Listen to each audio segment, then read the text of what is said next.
Olá, tudo bem com você? Estamos de volta aqui com o nosso quadro Observatório das Origens. Você já sabe, é o mesmo nome do canal da doutora Maura.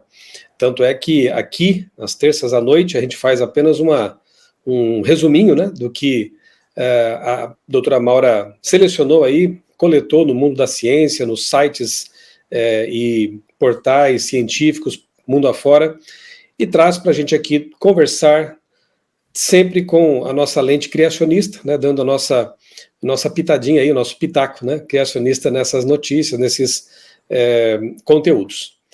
Quero lembrar também que o canal da doutora Maura está aí com um novo visual, com um novo nome, e se você não se inscreveu ainda, vá lá, corra ali, né, minimize aí a tela um pouquinho, sai da tela cheia, né, vá lá e se inscreva, compartilhe, dê um like ali, um joinha nos conteúdos, tudo isso aí vai ajudando no engajamento, né? E aqui também, se você não se inscreveu no meu canal ainda, está convidado, se inscreva, dá um joinha também no conteúdo, comente também, isso dá engajamento, é muito importante para fazer com que o YouTube entenda que se trata de um conteúdo relevante. Tudo bem, Maura? Mais uma vez, é bom estarmos juntos aqui para conversar sobre temas tão interessantes.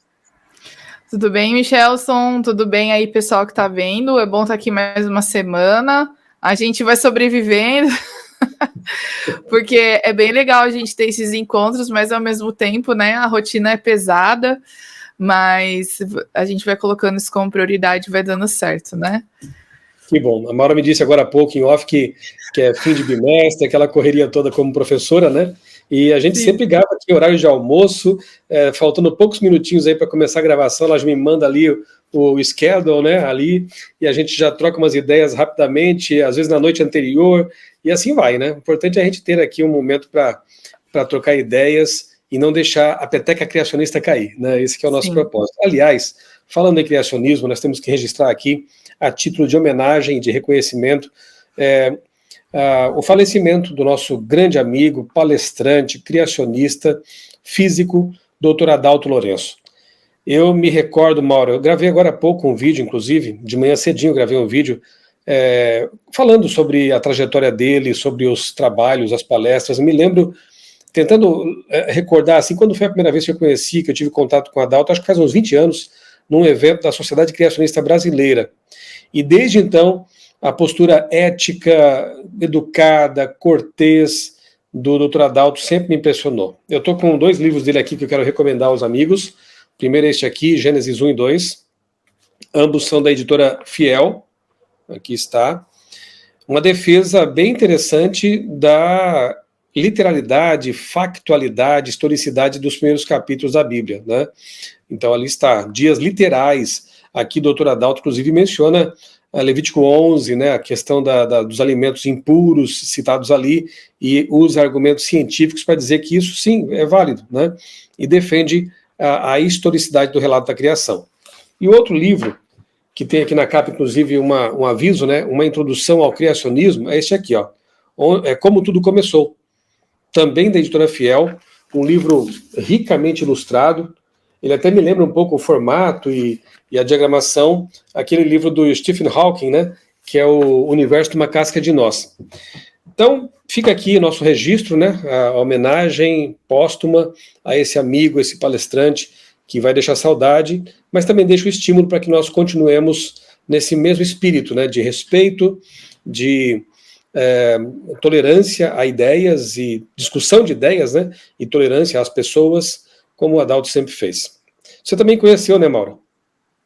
Eu também, semana passada eu publiquei um vídeo no meu YouTube falando um pouco da história com o Adalto.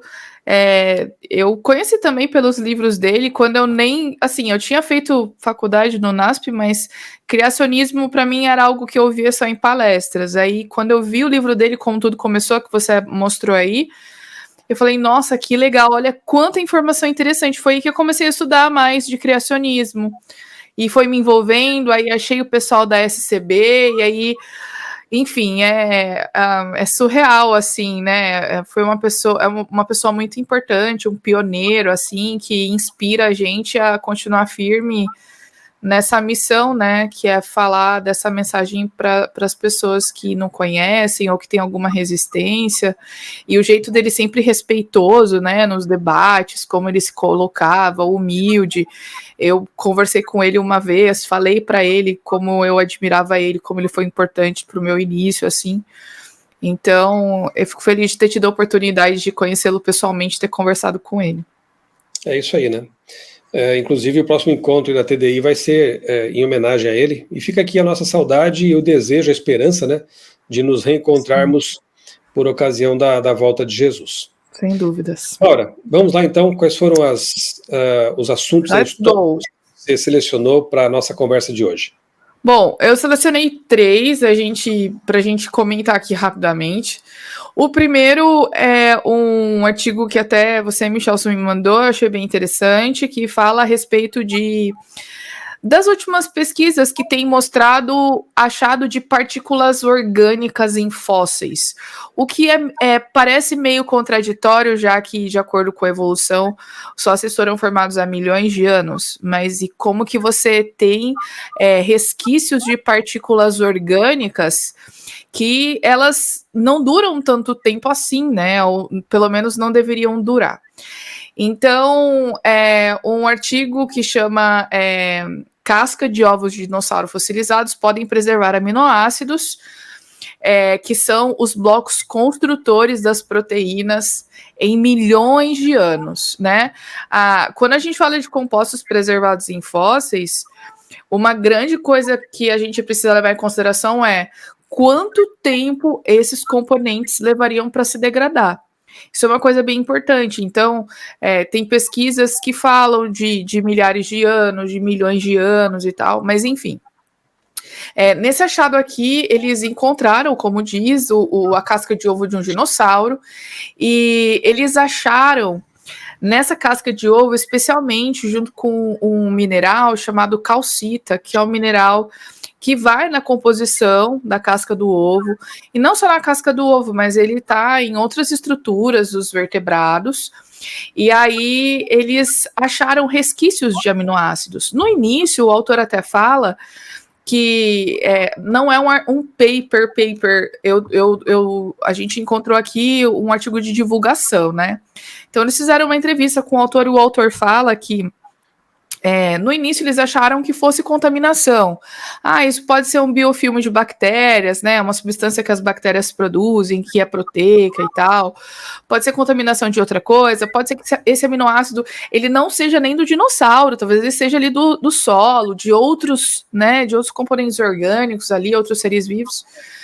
Só que aí depois eles foram analisar melhor, depois de alguns anos, inclusive até uma casca de ovo de um fóssil que foi encontrado na Argentina, e o autor até cita que na época não existia muita regulamentação sobre levar o fóssil do país, então ele foi viajar, achou legal, levou embora e ficou com ele esse fóssil.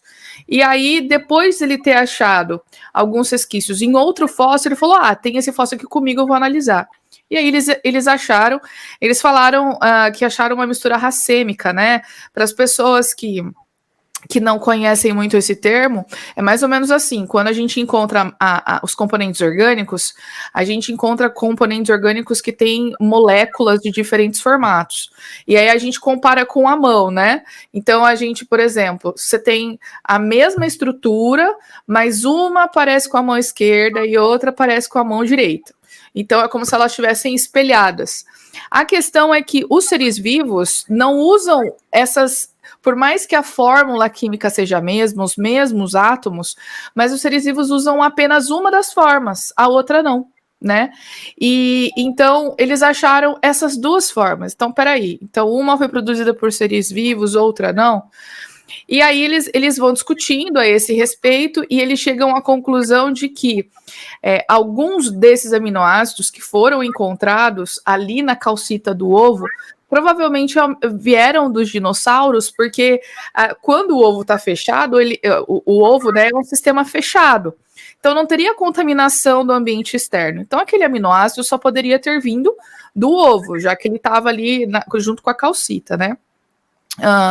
E aí, por que isso é interessante? Porque a gente vai conseguir saber as proteínas que faziam parte dos dinossauros? Porque a gente vai saber o DNA dos dinossauros? Não. O autor, ele fala que isso é interessante porque a gente consegue saber, ter indício de como era a alimentação desses dinossauros, porque se eles se alimentavam de um tipo de coisa, provavelmente isso vai se refletir nos tipos de proteínas que eles tinham, nos aminoácidos que eles tinham. Isso acontece conosco também. Então, ele usa esse tipo de argumento, né? Achei interessante porque mostra essa questão da biologia molecular e mostra também que cada vez mais os cientistas estão buscando, né? Porque antes eles não procuravam, mas agora eles estão procurando e estão encontrando essas moléculas orgânicas, sem falar, né, Michelson, naqueles tecidos que não são mineralizados, não foram mineralizados, que é diferente do tecido mole, né? Mas tecidos que não foram mineralizados e que foram encontrados em fósseis, assim, com grau de flexibilidade, enfim, que é incrível, vasos sanguíneos, né? Então isso é bem interessante. Inclusive, já ponho na tela aqui, Maura, enquanto você falava, eu fui ali ao blog criacionismo.com.br, que é o nosso arquivão aí de temas, né? E ao longo de vários anos já postei aqui, né, temas como, por exemplo, carbono 14 encontrado em ossos de dinossauros. Se você colocar aqui no buscador, ó, pesquisar, né, tecidos moles, você vai encontrar bastante coisa aqui, ó. Carbono 14 em fósseis, um dilema cada vez mais difícil. Gordura fossilizada encontrada pela primeira vez em ictiosauro. Descoberta paleontológica desafia a teoria da evolução. Mais tecidos moles de dinossauros, que são essas biomoléculas, né, que a Maura mencionou. Fóssil de mamífero apresenta tecidos moles preservados e por aí vai. Tem muita coisa aqui documentada ao longo desses anos mais ou menos recentes que realmente colocam aí alguns pontos de interrogação nessa coisa de milhões e milhões de anos, né? Fica aí para você pesquisar. A Maura falou aí que eu tinha enviado essa matéria, inclusive fica aqui uma sugestão para vocês que nos acompanham aqui e também no canal da Maura, se vocês quiserem que a gente comente alguma matéria aí científica, né?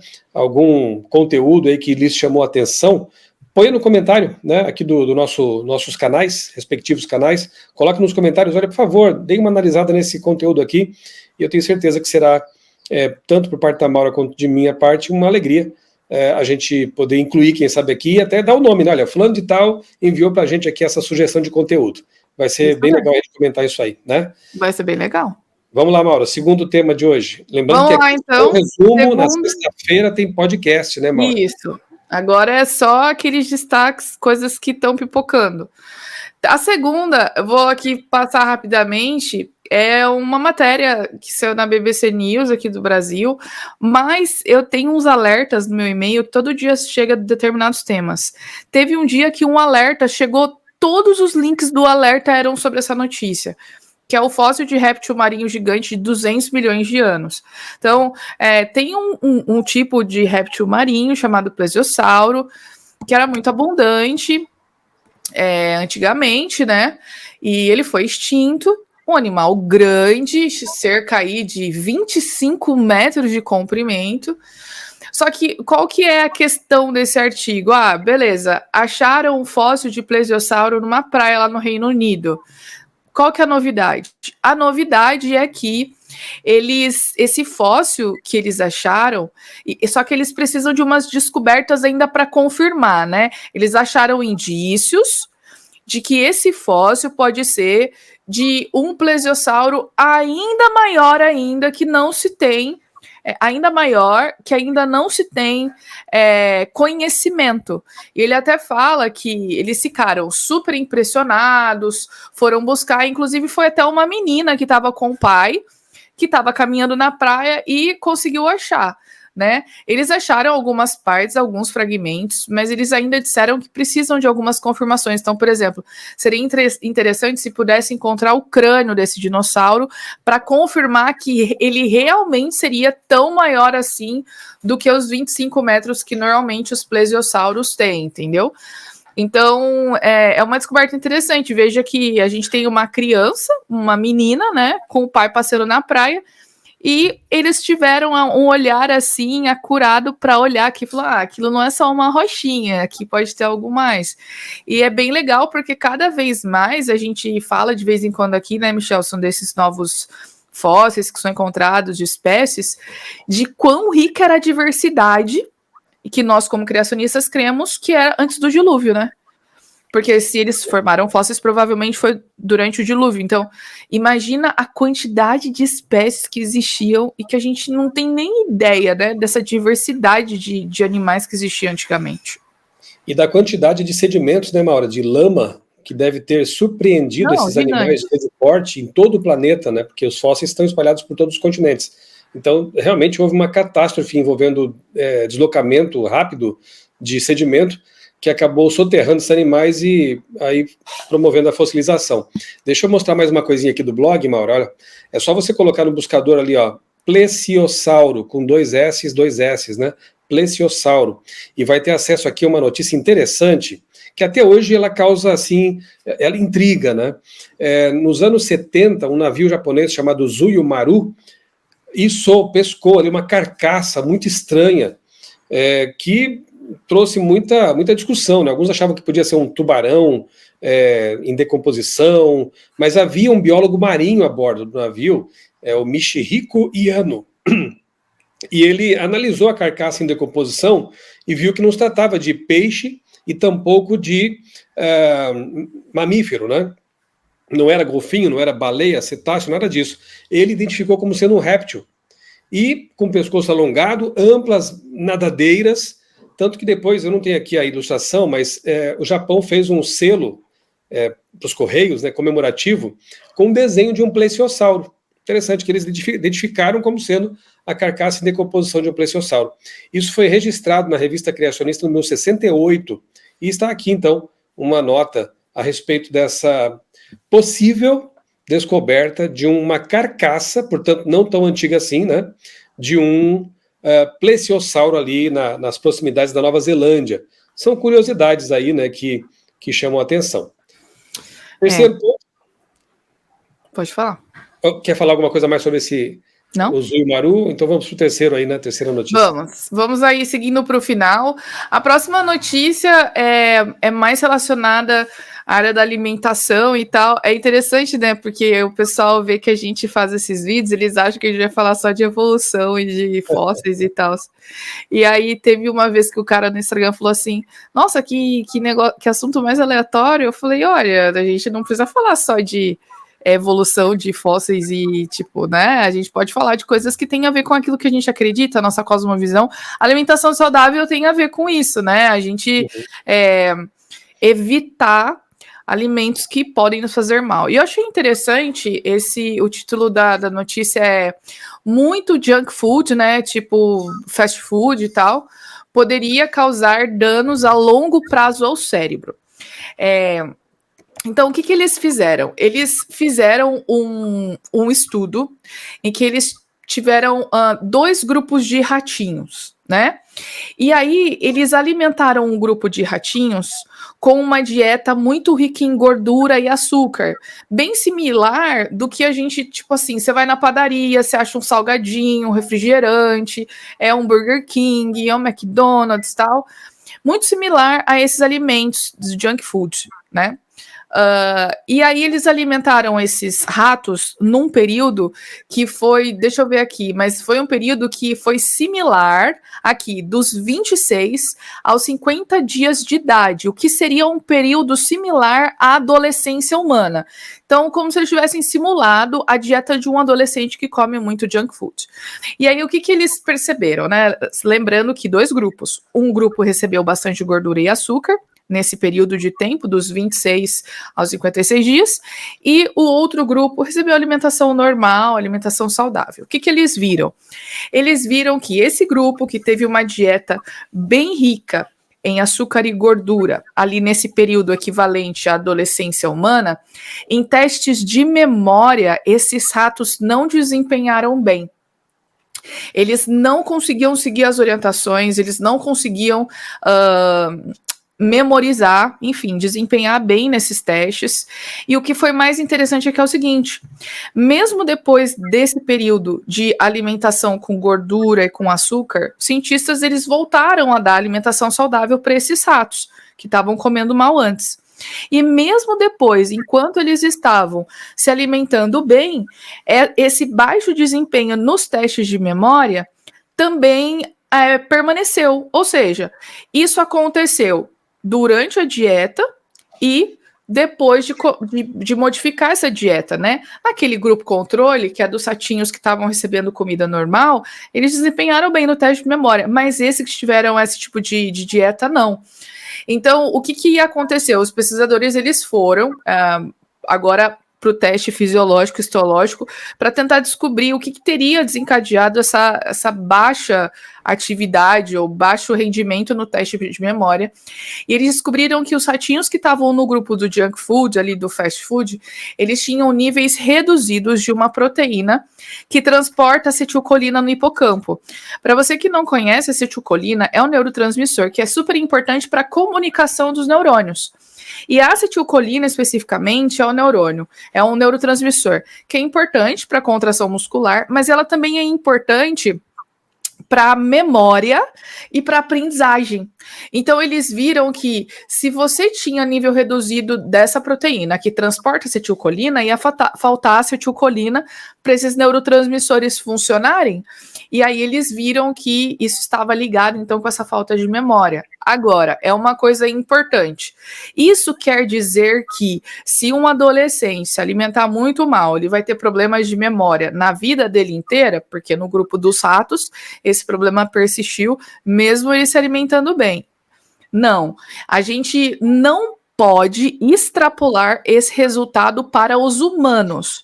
Então, não é só porque os ratos comeram mal, tiveram esse baixo desempenho, é que vai acontecer a mesma coisa com a gente. Mas os ratos, eles têm processos que são muito similares a nós, por isso que eles são usados como modelo. O que isso indica? Por que investe em pesquisa nisso? Porque isso pode indicar caminhos de pesquisas que podem ser feitos com pessoas.